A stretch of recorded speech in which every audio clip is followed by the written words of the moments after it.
Hey, Closet Busters, come on and gather around. It's time once again to kick down those closet doors of life. We're here to escape our BS, explore our fears, and elevate our self-expression. I'm your host, Rick Clemens, bold move expert and coming out coach, and I'm going to take you to the party, the pulpit, the wake, and back to the party of living your life uncloseted. So come on, grab hold of yourself and get ready to step out, step up, and step into living your truth as we explore more stories, tips, and tricks for living your life uncloseted. Now let's get to the show. Hey, Closet Busters and bold move makers, it is time once again for Life Uncloseted. I'm your host, Rick Clemens, and today we've got a secret. But we're not going to tell anybody about this because it could be touchy, it could be dicey, it could be, it could be many, many, many things. But sometimes you just got to say, fuck it, I'm going to do what I got to do for me because I know in the end it's going to be good for me and other people and for moving life forward. And I just got to tell you, this closet story is, it's with a good friend of mine, a gal I love dearly, a gal that I totally respect in my world of podcasting, but that's not the story we're going to tell. There's something else we're going to talk about because she's just wonderful, infectious with her smile. She's got great energy. She makes me laugh, and she comes from the heart. And for all you serial daters out there, wanna-be romantics, and those who really want to put the ring on that finger and say yes to the dress or the tux, well, you're in for a treat today because we're not going to let the past hold us back. And we're not going to keep her in the closet any longer, except what's so freaking funny is she's in a closet, I'm in a closet. As we record this podcast, welcome to the show, my friend Ramona Rice. I can't wait to share you with everybody. Hi, Rick. How are you? I'm good. Can you tell I'm excited? Or actually, okay, I have to confess, I just woke up for a nap. So I have a the things we podcasters do, right? Yes, and it's funny because the closet I'm kind of known for it in podcasting. In fact, so much so that this closet, my mom actually built me a desk in here, a proper desk, so I could podcast properly. And I'm about to move, but I get to still access because it's in her house, so I get access to the closet still. So very, very cool. Yes. So, yes, the closet's for those of you who do not record podcasts, but if you ever think about doing it, you just need a closet in your house and a few other things. That a closet is really helpful because it cuts down on the echoing. You can go hide and people don't know what you're up to, and it's all sorts of stuff. But eventually, plus your closet is full of wine, which is fantastic. Mine is fabulous because it is full of wine. Oh my gosh, I think you're doing this right. I am. Well, what I usually say is, you know what, if the interview's really going bad, I have my wine corker here and I just and open the bottle, because fabulous. Fantastic, yeah.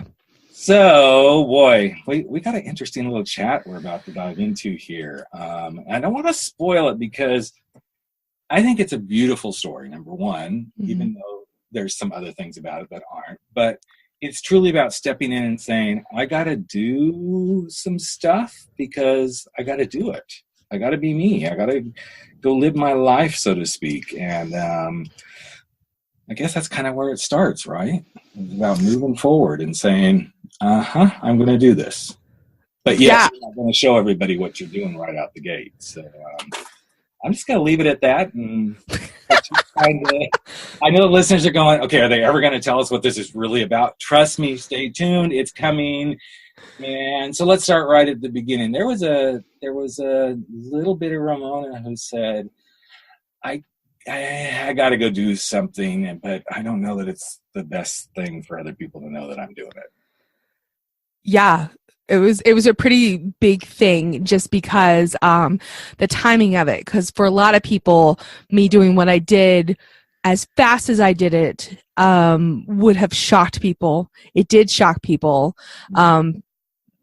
Not the people that were really close to me. I will say that flat out the gate before revealing what happened and everything, that the people who truly love me and support me and my family were like, and the people who were most affected by this were totally, they weren't necessarily like giddy, like hooray, but they certainly were not judgmental. Or if they were judgmental, they kept it to themselves. It's so interesting. Yeah. Because it was the first parallel to a coming out of the closet story. If you're coming out as gay, lesbian, bisexual, transgender, it's kind of the same thing. There's going to be some people who are like, okay, raha, yeah, here we go. And then others are going to be, okay, that's good, but just let me kind of be with this. And then there's going to be those that are like, what the fuck do you think you're doing? Yeah. And for my particular coming out story, many people assume they know what they would do in the situation. Mm-hmm. I don't think, because I'm a heterosexual woman, I have never put myself in the position, because my sister actually is a lesbian, and she came out to me when she was 16, and I kind of laughed at her and said, we've all known.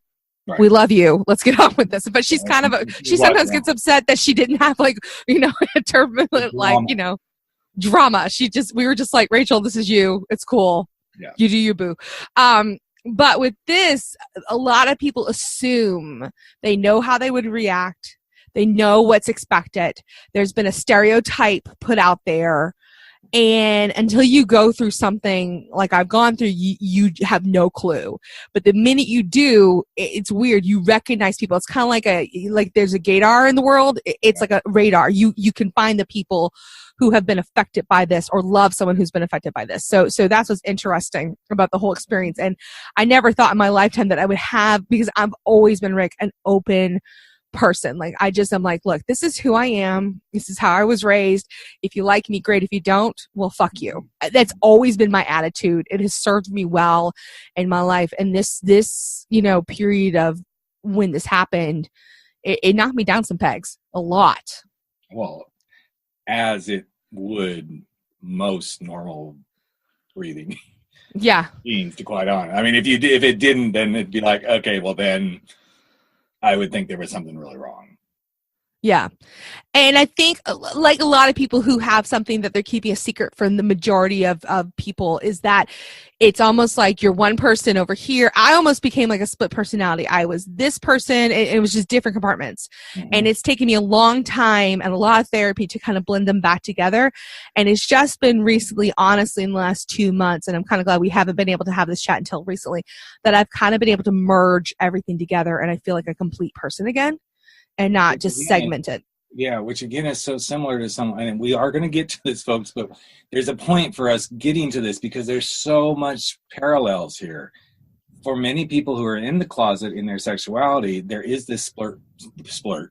There's that too. But there's this split personality stuff that shows up, because in these crowds we show up this way, and then in these crowds over here we show up this way. And there may be many different crowds. I know when I was going through my coming out journey, there was the crowds I felt like I could be kind of brash and kind of, saying things around people that just kind of threw stuff out there that made them question, okay, I thought this guy was heterosexual, but maybe he's not.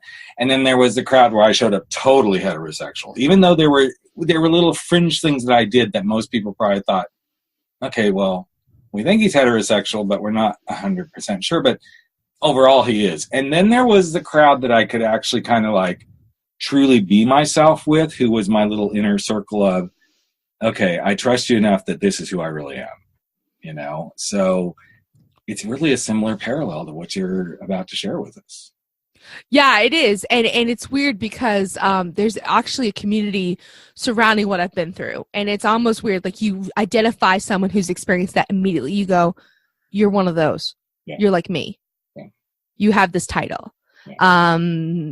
So yeah. My title is? I'm a widow.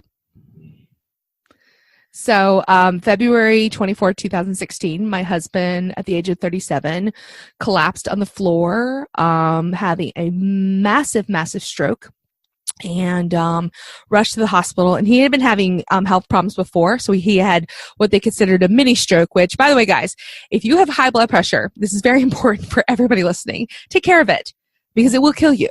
It killed my husband and my children's father. They were, God, how old were they? 7 and 9 when he died.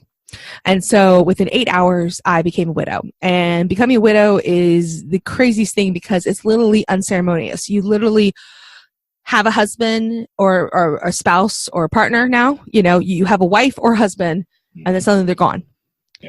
And it's just like it's severed. It's immediately done. And you become this thing like a big W. And you are going through so much stuff and it's so complicated because there's just, especially when it's that young, like I look at right now when we're recording this, it's a couple days after Barbara Bush's funeral, and I look at her husband and he's being hospitalized right now. And that doesn't surprise me because they've been together so long that, you know, at that point though, it's almost sweet in a way.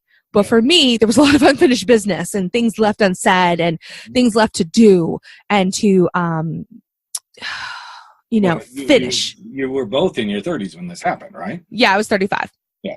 So, and you have children, and even though we all know life is precious and fleeting, we just kind of get up each day and go, okay, well, let's see. Tonight we may go to the movies, or I may rent Redbox. We don't think about this, and then boom, it happens. Yeah, I call it like the before and after. There's a definite moment that, like, I remember when I had to tell the kids, because no one else could tell them. I had to be the one to tell them. And I remember their faces right before I tell them. That's the one clear image I have of that day is their faces, and then the immediacy afterwards when it's sunk in. And that look. And it just, you know, that's something that until you've gone through something like that, you have no idea the depths of it. And Hollywood and pop culture, and this is what I meant by people assume they know. Yeah. We watch shows like, I hate the show This Is Us. I'm sure it's a great show. I'm sure people love it. I'm sure it's well acted and all the accolades, fine. I will never, ever watch that show because all I see on Facebook sometimes is how sad people are about a freaking fictional character. And all I want to do is just bitch slap them and go, shut the fuck up. You have no clue. Mm-hmm. You know, so that's the stuff still I'm dealing with. You know, I can't watch like certain shows. I can't do that. Yeah. I'm so glad you shared that. Not necessarily about This Is Us, but that here's the thing that I learned the hard way. And it's really hard for me to even talk about it right now because it brings back so many memories. But I remember many times saying to my wife, I completely understand how you're feeling, which is complete bullshit. Mm-hmm. I cannot completely understand how she was feeling because I'm not her. And when I hear somebody say, oh, I really understand how they're feeling. Okay, that's just one of those throw out things we say, but you're not them. I can't understand. Even if I had become a widow myself, there's still only a certain layer of understanding how you feel that I can feel. And I think this is the thing that when we all, you know, when I'm working with my clients, and I will never say that to a client. I understand how you feel. Because it gives a false sense of security or it pushes a trigger. Mm-hmm. And I wish people would realize, yes, that's one of those social construct sort of phrases we're kind of inbred to say, which it's nice in its own way, but make sure when you say it, maybe deliver it slightly different as, I think I understand how you feel, but I'm quite sure I don't completely understand how you feel. Now, that's a whole different way of saying it. Yeah, it really is. Or other things like when you're dealing with someone in true, what I call active grief. Like right now, I'm no longer in active grief where literally every day I'm having emotional triggers on it. I still get triggered. I mean, that just is going to happen forever. But I'm no longer active. But with someone in active grief, the worst thing you can say is, how are you doing? What I like to ask people to tell me is, how are you doing today? How are you doing this morning? How are you doing right now? Because right now I may actually have some pockets of joy. I think that's what people don't realize with grief is that you can still have pockets of joy. Even while he was, I've never told the story, even while he was laying there dying and I'm about to, and they took off the respirator, I had to sign the papers to not, you know, to take him off life support. And they take out the tubes. Well, it sounded like he was snoring. And so I was there with my pastor and my mother. And I would never have done this with my mother-in-law in the room, who I'm very close to, his mother. But I was there and I'm like, I have proof now that you snore. I have proof, undeniable proof. And so even at, seriously, the lowest moment, he was probably 90 minutes away from being dead. I am making a joke. So, you know, you can find pockets of joy with the most tragic, awful situations. It just depends how people react. But that's the kind of stuff people don't. So, you know, grief in itself is hard. Yeah. This up for a really great question. Yeah. It's a very evolved question, but and I can't think of the gal's name who does these greeting cards. I saw her at World Domination Summit last year, and she does these kind of sarcastic greeting cards that just fit what you're talking about. But you get, you know, just the fact of saying, I now can prove that you snored is such a joyous thing. So why not ask the question, so what's a pocket of joy you experienced today? What's a joyful thing that you're taking out of today's experience? Or are you having any joy today that you could share? I mean, these are the questions we don't construct because we're so used to the try what we know to say stuff. I call it the head tilt, and then the how are you doing? How are the kids? Yeah. And I feel, what the worst part is my sister-in-law. People totally forget about her. They focus on his mom. They focus on the kids. They focus on me. They never ask how she's doing. And like, she lost her brother. I mean, that's irreplaceable, And so the whole thing is just messed up. Our whole like way of handling grief and widows and everything, because on the one hand, they want you to stay like widowing forever, where you're like the little old lady with like grief and the veil and, the way to do it. And then they also want you to move on because they don't want to talk about it anymore because it bums them out. Right. So you're either at one point moving too fast or you're moving too slow. There's never a right moment. And you learn very quickly if you have it. Thank God I had enough fortitude where I just basically said, fuck it. And I said, this is me. But I really didn't do that. I thought I was doing that in many different ways. But in a lot of ways, I was hiding a lot of the things I was doing because I felt guilt. I felt ashamed. When people did find out, there was judgment and it was awful. Like, it sent me to tears. But, I look back on a time period and now I see just how broken I was. So I think that's the key is, God, this is so parallel. So many things you're saying. I'm so glad we're doing this one. Because Yay! It's like totally in alignment. I went through so much guilt and shame. The moment I came out and like, okay, I know I just fucked up a whole lot of lives. Mm-hmm. And then I realized, okay, I can only carry this guilt and shame for so long. I can't keep doing this. And I think that's when we get to the point where we realize, as you just said so eloquently, we see how broken we were. And that's the key word, were. Now we can unbreak and move forward. Yeah. And we unleash the guilt. And we don't just throw it out the window. Oh. It doesn't happen overnight, folks. Trust both of us. You don't just go, okay, fuck it. I'm done feeling guilt and shame because I screwed around and I played with men and all this stuff. I'm going to be done, feeling how I feel about my husband who's no longer with me. It doesn't happen overnight, but there is something that I believe just kind of, it moves you. It takes you to a different space of, okay, this isn't healthy. This isn't me in my best. And then you start to move. That's what I'm hearing you say. Yeah, and it took a really long time, longer than I expected. The second year grief is actually harder. A lot of people don't know that. And you actually saw me during the second year grief. And, and we'll get into why I should have been super happy and everything. So. But that's something you just said too, is you should have been happy because there's probably a lot of should-haves starting to be thrown at you. Mm-hmm. Shouldn't we just move on? Can't we quit just talking about this? All this stuff starts to happen. And I think it was about year, and I know my ex-wife would probably say no, it wasn't, but I think it was about year 3 or 4 before I really started to go, okay, I got to move on. And I was already in my relationship that I'm in now. Yeah. And there was still stuff that would come up. And if you ask my husband, he'd say, oh yeah, there was still grief and shame and stuff that would come up and, all this sort of stuff because I was getting handed a lot of should-haves. Well, you should have already done this by now. Or you should have been. And the thing is what we're both talking about is purely it's the same grief. It's the same stages of grief. You lose a marriage. You come out of the closet. People you thought they knew who you were. Now they don't. So then you lose trust. You lose honesty. You lose integrity. I know that's not like the death you're hearing about Ramona and her husband, but it is a death. It is truly a death.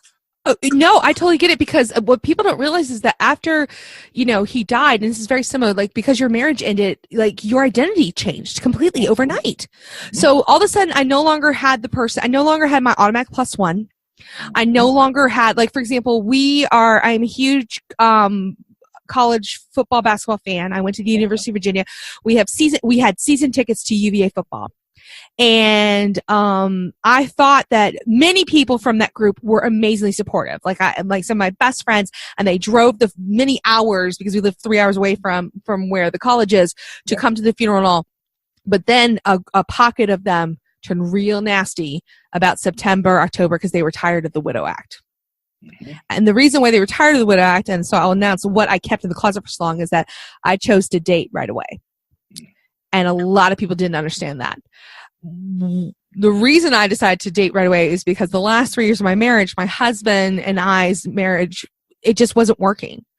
And we were fighting lots of different ways. And I have a theory, especially for women, and I know men do this too, but, I married him at the age of 25, met him when I was 21.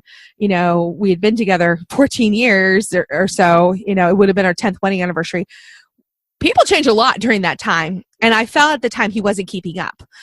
With a lot of therapy now, I realize he wasn't keeping up, but I also wasn't helping him out to keep up as much as, so I'm able to say that now without any grief or any remorse, just say that was just the matter-of-factness of it. And it was really hard to do that. But I really wanted to prove to the world that I was fine. So I went on Tinder legitimately a month after his funeral and popped my profile in and started swiping. But here's something I want to say. Yes, I'm going to say in defense, because there's probably going to be some people who will listen to this and judge that. And then there's probably going to be a whole lot of people who go, okay, I'm not the only one. Yeah. Not because you started dating, but there's so many people that I work with in this work, whether it's, all the different coming out things I do, but I'm going to go specifically towards the coming out sexuality thing, whose marriages fucking suck. And not just because of the sexual orientation thing.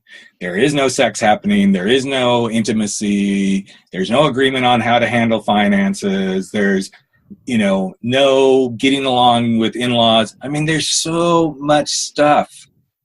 And I was just talking to someone about this today. And the thing that then suddenly just kind of rises to the surface because it's been being hidden is the sexuality piece. And then suddenly that's the catalyst. And it's so interesting because that catalyst is huge. It's like the biggie. Most people don't go, okay, well, we can't agree on finances, so let's get a divorce. Yes, I know. I know that happens too. But it's like the sexuality thing is the biggie when all along, I have a client that I'm working with right now who hasn't slept in the bedroom in 3 years. Mm-hmm. Has been sleeping on a couch. Yeah. This is not the only issue. Yeah, I love the word intimacy, I think, is the key. Because, when you are in a relationship that fills that intimacy role, you can, because that's how so many, people, I have several friends who are transgendered who are going through change, but they were in same-sex couples, same-sex partnerships beforehand. Well, people wonder, well, how do they stay together? Because they have that intimacy. Yes. It's not about the sex. Sex is just one part of intimacy. And that was what was lacking in my marriage ultimately. And that was both my fault and his fault. Mm-hmm. And I can say that now. And that's what I was craving. And I had what I call, Rick, my slutty summer. Mm-hmm. And I said, you know what? I am 35. I turned 36 that same year. And I said, fuck it. And I had a very, very slutty summer. Mm-hmm. It's funny. I actually did a podcast kind of about it. It was a short run podcast called We Should Not Be Friends. It's still on if people want to listen. It's very funny. And it was with my friend Tim, who originally when we started the show, Rick, he was single in Atlanta and it was supposed to be about me as a mother of two and a wife talking about his single life. Well, it switched very quickly because he got into a very serious relationship and all of a sudden it was me going on dates and all. And, and I did. I just let loose because I said I just wanted to feel anything other than the sadness and the emptiness of my life. That ultimately I can now look at that and see that's really what I was doing. That I wasn't really actively looking for a partner or a dad or for my kids or anything like that. I was just looking for just somebody who didn't know me as his wife and his widow to just basically for a couple hours, and I would literally, it was like a split personality. It's the only way I can describe it. Where when I was with these men, I was like, you know what? I can be this woman, and this woman isn't affected by her husband, Steph. But she was. It is also the thing that taught you what you needed to be taught, and open you up. And as hard as it is for us to accept some of these things, and especially when people start looking down their freaking noses at us and go, I have said numerous times on this podcast, and I admit to it, I was more than just a slutty summer. I was a slutty 13-year relationship.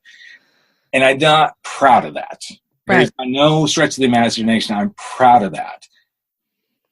It's the only thing that kept me alive, because I had so many screwed up ideas in my head that you can't be gay. This is not right. This is not what God wants. This is not how you're supposed to show up in society. You can't be a father and be all these things that just rattled around in my head. And pisses me off when people are like, oh, I can't believe you did that. I did it, yes. But there's so much more that caused me to do it than just me. And this is what I think is so important when people hear these kind of stories, and like your story, is think about the judgment you're throwing. Because every one of us has something that somebody could throw just as much judgment at for something they've done.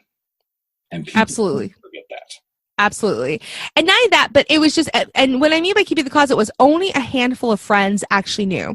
The one thing I did do that I was really proud of myself was when I decided to go ahead and start dating, I went to my sister-in-law and my mother-in-law. We are very, very close because it's important for me, for my children, and for me to have a relationship with them because they are my family. It does not matter that my husband died. They are my family. And so I went to them and said, look, I'm lonely. I will be going out with men. I'm not asking permission. I'm just saying to let you know. So in case you happen to run into me when I'm out and about, it's not a shock. Or if somebody comes back to you and says something, because I'm like, and I never want the kids to have to lie to you. Mm-hmm. That was always my biggest thing, is that I never wanted any part of the kids to have to keep anything from their family, because that's wrong. So other than that, those are the only people that I truly cared about. And for the most part, people who found out were somewhat fine, because what I discovered was that while if you are actively grieving somebody, you remember, you know how long it's been. But when you're kind of like around it, you're kind of like, oh yeah, that happened. That seems so long ago, because we're able to walk away from it quickly. Right. Mm-hmm.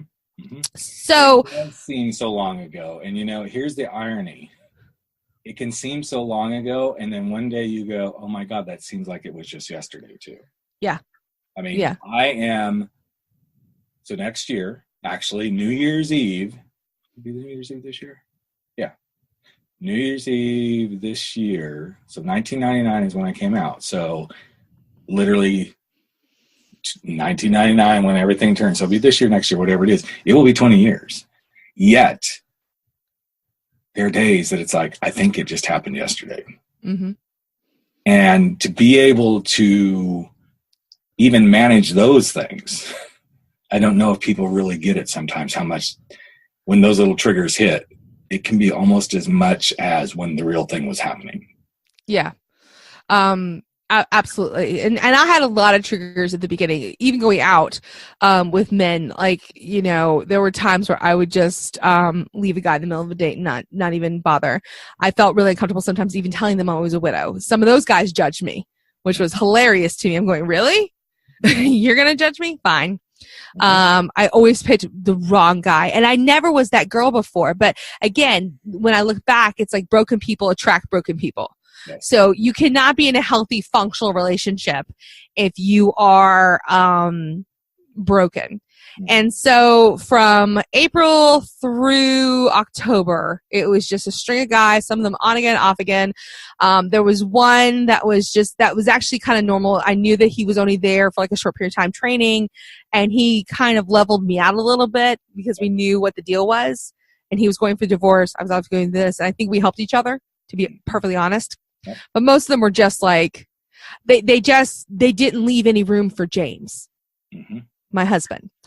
And so, that's what happened. So, and it was just complicated and weird. And then unexpectedly, I swiped right on the right guy. November 1st, 2016, so 9 months after my husband's funeral, or something like that. I'd have to look and say like 8 or 9 months, whatever it was. I happened to swipe right on this guy, and the only reason I did it was because in his profile, he teaches adulting to middle schoolers, and I wanted to know what that meant. He was kind of goofy looking, a little bit overweight, and totally not my type at all. And he took him a couple of days to respond to me, and I never messaged guys on Tinder. I was that girl that would always wait for the guy to message her. I'm like, no, I know that I'm amazing, so you had to message me. But I really wanted to know what he was, and what was up with that. Took him a couple of days, and then the night we had our first date, I was actually supposed to have a hookup with one of my regular steady guys, and he bailed on me, and so we kind of chatted. He goes, well, if you're not doing anything, come out to this improv show. And I did that, and he didn't do any of the things those guys did. Didn't try to put any moves on me, was just charming, paid for the meal and paid for the beers at the theater. And he seemed more into the theater than me, which was weird. But, we kept talking, and then he invited me out to sushi, and I was smitten. And I was like, oh yeah, that's what this feels like. Now, I want to be really clear to the audience. This was great, and I was super flattered with this guy. It was still a long road ahead. But the difference is that he is actually trained in improvisation. And anybody who's ever taken an improv class, one of the best rules is that you have to yield to the energy that's in the room, like in the scene, and you have to do something called yes and. So, Rick, if we're on stage together and I say, oh my gosh, you're the most beautiful mermaid in the world, you would have to go, yes, I am the most beautiful mermaid in the world. There's no negating. And so what Evan did was, that's his name, he yes-anded my life. Instead of saying, no, we're not going to deal with James, he's like, no, we're going to just leave the room for James that you need, and I'm just going to hang out here. He's the only guy I ever introduced the kids to. None of the kids didn't meet any of the other guys. In fact, on the podcast show, we just called them Adams. They just had adjectives like hot historian Adam. He was really hot. Hot historian Adam. There was Viking Adam. There was political Adam. Oh, there were so many Adams. Funny Adam, who I'm actually still friends with today. That's the only one that survived. The thing that's interesting is you just brought this up twice, and I want to make sure that people really capture this. Anybody who doesn't make room for your past, and I'm going to put my judgment on this one, is actually probably somebody who's not really going to make room for you. I had this happen over and over and over again. And a couple of times I got sucked into it right after I came out with guys who are like, okay, I'll make room for your kids, but I won't make room for your ex-wife. And then one actually told me exactly everything I should do to make sure she doesn't screw me. And she wasn't going to screw me because we'd kind of already worked through that. But because he'd been screwed so bad by his ex-wife, he was convinced that every ex-wife was going to screw everybody. And it's amazing what happens when you meet the person who says, okay, as you said, yes, you're divorced, and we're going to leave room for X. Mm-hmm. Because that's a person who really gets it. And my husband was one who I wasn't sure that was going to happen until I saw it actually happen. And then the more it continued to happen, and then the times that he let it happen and then said, okay, I think now it's time for you to not do that anymore. But that didn't happen in the first year. It didn't even happen in the second year, so to speak. We were well into our relationship before he started saying, okay, I think it's time out for this. And justifiably so. Mm-hmm. So I think it's these things that if you're coming out, or if you're going through widowhood, or even if you're leaving a career and going to do something that you want to do, one of the greatest gifts you can do for yourself is to leave room for what you need to in the healthy way from your past. But don't let anybody else tell you fucking have to walk away from it because they think you need to walk away from it until you're ready to walk away from it the way you need to. Yeah, and there are just some things you can't walk away from. I can't walk away from a 14-year relationship where we didn't divorce. I can't walk away from a man who helped me create two of the most incredible human beings I've ever met. So there's no walking away from that. There's legitimately, like you can't walk away from your ex-wife. You have children with her. Mm-hmm. You can't do that. Like you just can't do that. So it's like, instead I had to find somebody, and he's interesting because I kept saying I wanted a guy who was into sports like I was, because I fell in love with sports because of James, and I didn't want to be a football widow, and that was something we shared together. This man I've fallen in love with has no clue about any sports at all. It's hilarious.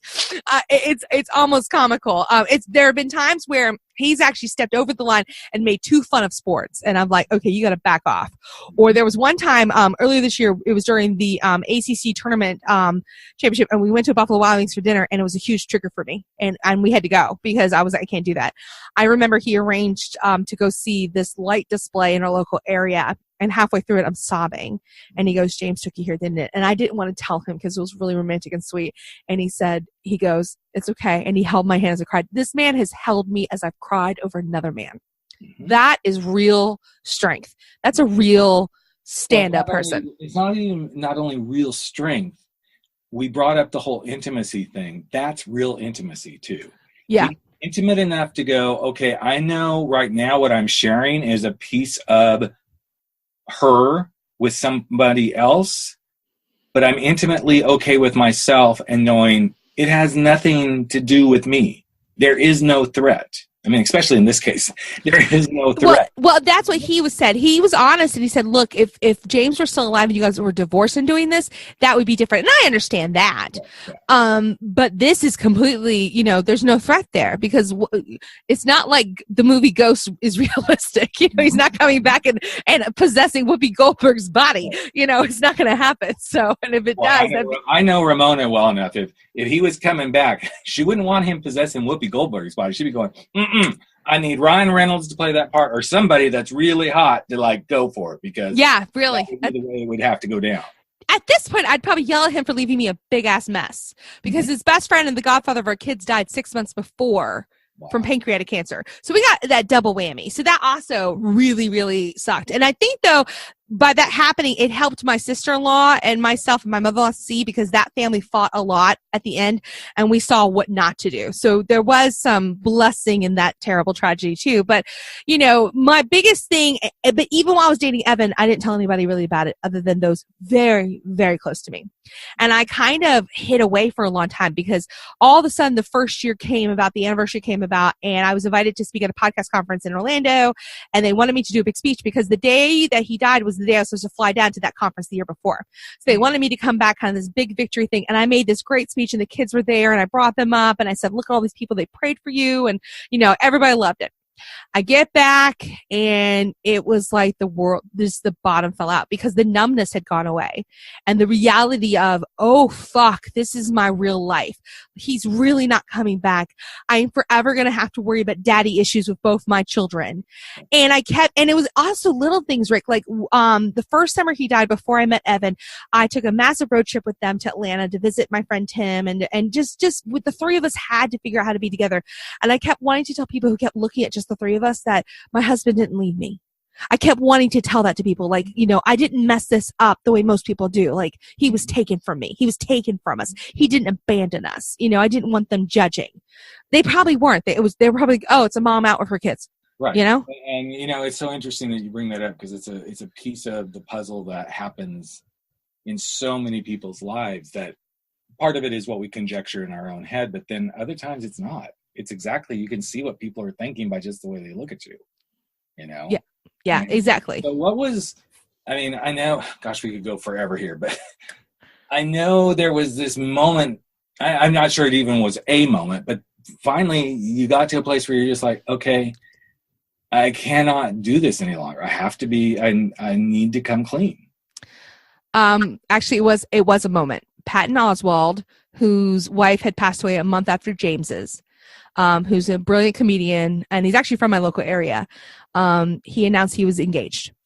And I looked at that, and I looked at the support he got, and I said, you know what, this is so stupid. I am in love with this man here on earth, and I'm in love with this man that I believe is in heaven.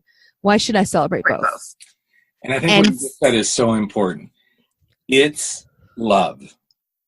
Love, I know this could sound corny, and it's going to be one of those corny statements. Love trumps everything. It really does. And so I saw that if he could be brave, and I knew people, and he even said he knew people were judging him. His Annihilation special on Netflix, I've only seen it once, and that was all I probably could see. The second half is all about him and his wife and, the grieving and dealing with the daughter, and I'm sobbing through all of it because it was like, oh God, someone gets it. Someone freaking gets it. And then reading Sheryl Sandberg's beautiful book, Option B, and finding that support community also helped. But it was really him saying, I'm getting married to this woman because I love her. Because when you've been through something like I've been through, you can't waste time. because I'm not promised the next second of my life, let alone the next decade. Nor can you not only not waste time, you just appreciate so much of this guy. I'm going to sound so trite. You appreciate the littlest things. Oh my God, I'm so glad you said that. So this year, the first major holiday I had to deal with after James's death was Easter. And that was something, I was in a Target and on my lunch break, and I picked up the phone to try to call him to say, have him pick up Easter baskets. And it dawned on me, oh wait, I don't have to call him. I can just pick them up. This year, Evan and I went together to do the Easter baskets for the kids. And because I wanted him to do that because it was important to me. And I told him in the little store, I said, thank you. He goes, why? He goes, you've given me something back that I didn't think I would get again. And that's the joy of sharing this with somebody where you're planning a surprise for your children. And it's such a small thing that I never cared about before. Mm-hmm. And I now realize how precious it is. And doing the Easter egg hunt and, filling the baskets and picking out things that we know that they would love. And, yes, it had sugar and right. Artificial dyes. I didn't care, because it's Easter. I'm glad you shared that because it just stirred up something for me that the little things are not necessarily just the things you're going to remember from the past. It's the stuff that now becomes something of the present. And Easter's one of those that just happened between me. Well, it happened everywhere, but our kids are 19 and 23. Mm-hmm. And my husband we've been together going on 17 years. The girls, my youngest was 18 months old. The oldest was 5.5 when we got together. So we've kind of done the Easter basket. We've done all of this stuff. And this is the first year that I don't believe we've not had them together on an Easter, and they're older. And I remember him saying, I said, hey, I got this stuff. I sent, our oldest one some stuff in the mail, and then I got this stuff for our youngest one because we live in the same town where she's going to college. And he goes, oh, we got rid of the Easter baskets because we just moved. Oh. And I kind of blew it off, but I realized that was something really important to him. Not that we got rid of them, because we both agreed on stuff we were getting rid of, but it was one of those moments. Yeah. And it's those sort of things too that you realize, okay, now we're going to re-engineer, we're going to bring new things into being. And I said, well, I guess we'll enjoy that when it's time to be grandpas. Yeah, exactly. And so it's just these interesting things that start to show up in life that move you forward. Yeah. And one thing I will say too is that I grew up, my parents divorced when I was in middle school. And so I have amazing step parents. And what I've learned is there are never such a thing as too many people loving a child. Mm-hmm. There's no such thing. So the fact that you had this incredible man, and has your ex-wife remarried or met somebody fantastic, or hopefully? So you know what I mean? There's no such thing as too many grown-ups taking care of children. There's just no such thing. So that's why, and Evan was a huge part of their life, a huge part of their healing, because they got some of those dad things that moms just can't do. There's some things moms just can't do. I know there are lots of moms out there, but there's something about a dad and some of the goofiness they do and the stupid dad jokes, and he fills all those roles very well. And geeky things like just recently him and Anderson went to go see Ready Player One, because Addison and I were like, we have no desire to see that. So it's so nice to have a guy and his values are the similar and that sort of thing. And so when I came out, it was I had nothing but happiness and joy, because I had excommunicated all the people who were negative at the beginning, who were like, we're tired of the sad widow act, but she's dating too soon. They legitimately said both those things at the same time. And I asked them, I was like, well, what do you want me to be? Right. You tell me, because right now I can't do anything. I'm either a whore or I'm sad widow. What would you like? Right. Because trust me, I bounce around that. But, even with the steady relationship, I think the steady relationship, Rick, forced me to actually grieve my husband, because I could no longer escape to a different guy, and that the thrill of the flirt, the thrill of, ooh, who's on Tinder, who's on OkCupid, that sort of thing. That was no longer an option. And it forced me to kind of really investigate my own failures in the marriage, what I was responsible for, and then to forgive James for what he was responsible for, And it's just been recently that I've been able to hit major milestones. We had the second anniversary, which was good because the kids had an improv performance and my mother and sister-in-law came and we had pizza afterwards. So that was great. But something major happened, New Year's Eve. I think we should probably tell the audience some happy. I think so. Yeah. So, Evan proposed to me in that same theater that, we had our first date in on stage in front of like 100 of our friends, and it's on videotape. In fact, Rick, if you want, I will send you, the clip so maybe you can put in the show notes for them. I'd love to put it about this because he did really good. And it was really romantic, and he got an ethically sourced ring, which is important to me. No children died for no blood diamonds. And, but even planning the wedding, I was still holding back. Because I didn't want James's family to think that I was leaving them behind. And finally, it was at Anderson's first communion. He celebrated that this year, and Evan was there. And where my husband's ashes are interned is at our church. And so I was there with my mother-in-law, and she said, look, his body couldn't keep up with who he was. He was a 6'7" man. He was just a giant man. And she said, you honor him by raising my grandchildren the way you are. And then my sister-in-law said something so beautiful, right on his birthday, on James's birthday. She said to me, she goes, when people ask me about Evan how I feel, she goes, I wish I could say bad things, but she goes, if I could pick a guy to be their stepdad, it would be him. And them to do that, the grace that they have shown, is just remarkable, and it's just a testament to, again, love, that they love me and they love the children that we have, and they love James, but they love me and they love James enough to see that the person he loved is happy. So, and then other major milestones, like yesterday would have been our 12th wedding anniversary. And on that day, because it was the only day I could do it with my mom and my daughter and my best friend, we went and I picked out my wedding dress. And at first I was really feeling guilty, like, how could I do this on this day? But then I reminded myself, I wore a wedding dress to promise to love and honor this man till death do us part, and I did that. And so my therapist calls it reclaiming different things, milestones. Like when you kind of hit these milestones that you're starting to, you never recover from it, but you just get stronger. And so we did pick out the dress, and it was under budget. Yay. And just little things like that. So I can start, and I actually posted on social media, that I actually shared it with people so people could see. And like his distant cousins and his aunts and uncles were saying, congratulations, we're really excited for you. Like, that's amazing. And I think that's the piece. I hate it when I say I think that. This is my little feel words, but sure. When you can see those things come to pass, it kind of lets all the bullshit go away. Because now, people have heard me talk about this numerous times. And even this weekend, my mom said something to me that I was just like, okay, we are continuing to move ahead. And she said, I'm not going to get deep into politics here, but she goes, I get so frustrated watching the news because what's happening right now is just so not right with everything against, racism and the LGBTQ community. 10 years ago, I would have never heard my mother even say LGBTQ. Mm-hmm. But those moments are the moments when you realize, okay, yes, I've gone through the chaos, I've gone through the hell, I've gone to the depths of the darkness and back out, and I never thought I was going to get there. Those are the moments that what you went through is really, truly worth it and has made you who you're meant to be.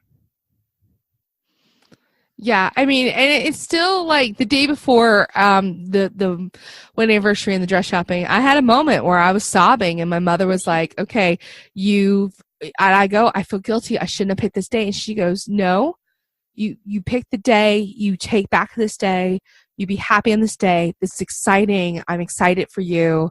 We're all excited for you. And that's why, for a second marriage, if it were just me and Evan, I would just get married and be done with it. But we're having like the biggest wedding ever, even bigger than my first one.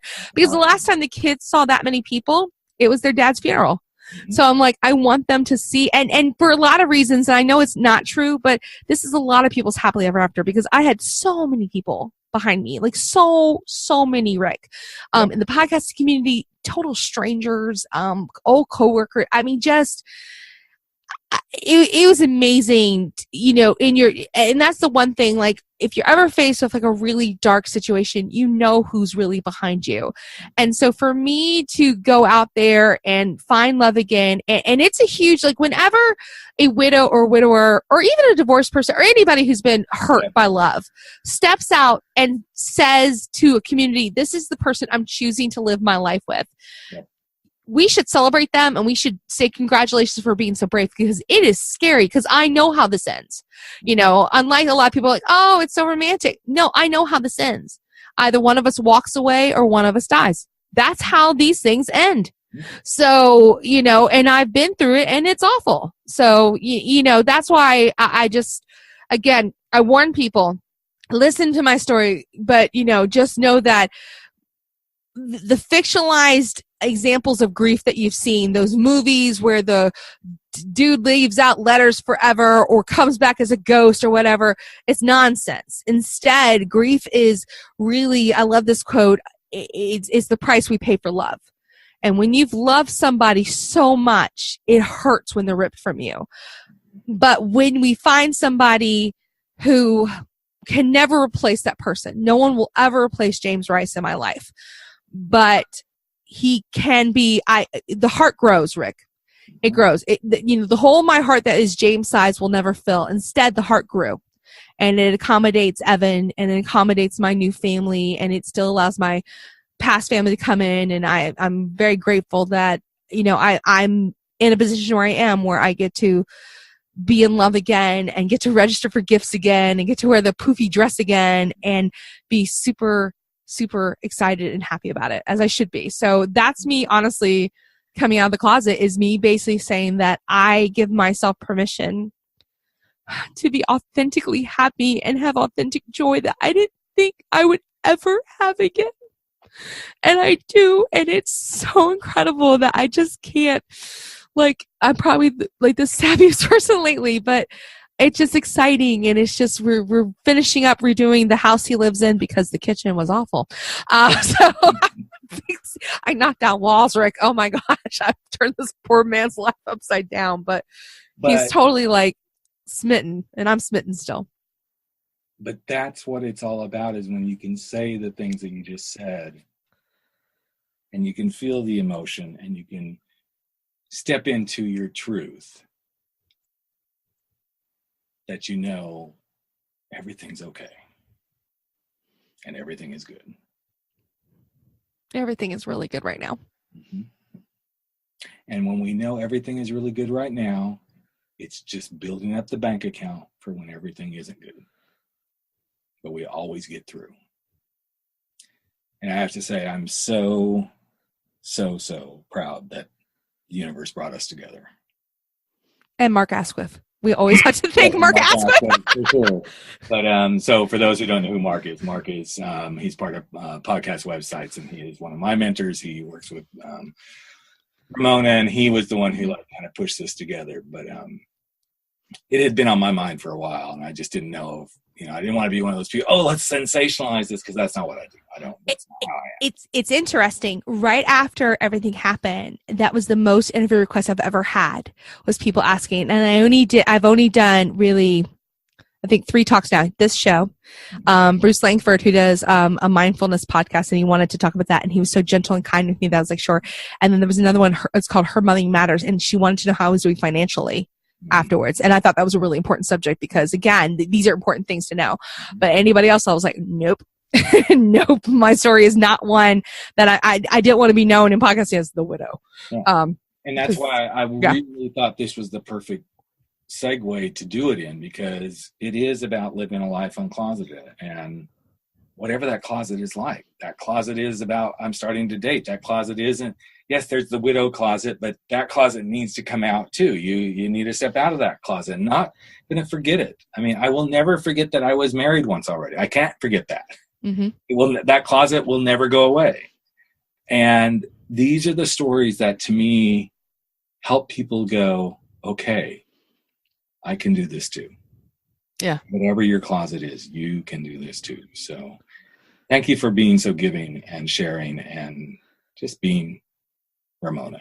Well, thank you. And thank you for shows like this because, your last little bit that you just said, something my mother said legitimately as we were leaving the hospital when he died. She made me look at her before the elevator came, and she looked directly into my eyes and said, Ramona, repeat after me, I'm not alone. And for 2 years now, she has said that. So I'm telling all the people listening, for those of you who are still struggling to get out of your closets, who for any issues, you're not alone. You're really not, and for many, many months when I couldn't sleep, podcasts like this were my company. So, just know you're not alone. I promise you, there are people who understand, who think that they understand, who can be very empathetic to how you're feeling because they've had a similar experience. Absolutely. I think that's a great place to wrap it up. So thanks again, girlfriend, for being you and being who you are in the world and shining your light and everything. So thanks. Yes. No, thank you for having me. I love this show. We love having you. I'm going to plug podcast websites for a minute. We love having you as one of our members. We're not supposed to play favorites. I definitely think you're a favorite, not only amongst Mark and myself, but also the rest of the team. So, thank you for being just amazing podcaster, and just what you're doing is important, Rick. I mean, people assume that just because it's 2018 that there's still not people fighting what they think. I mean, listen to me, a closet built around me. I didn't want it to, so just, you never know what people are going through, guys. So just be kind to one another. Absolutely. And we're going to wrap it up right there. So we will see you all and hear you all listening to us in just a few more days. All right, there you have it. Another episode of Life Uncloseted has come to an end, but that's okay. We're going to be back in just a couple of days sharing more stories, tips, tricks, and wisdom for helping you live your life uncloseted. And you know what? You can share it too. Just take a few moments if you like and if you believe in this podcast and share it with someone you know today. Share it from your phone, go share it on iTunes, Stitcher, wherever you are. Maybe even give us a rating and review because you know what? It's all about the planet living their life uncloseted. I'm Rick Clemens, host of the show and the guy who helps you make those big, bold moves. And I hope you never stop stepping out, stepping up, and stepping in to living your life uncloseted. Catch you real soon. Take care, everyone.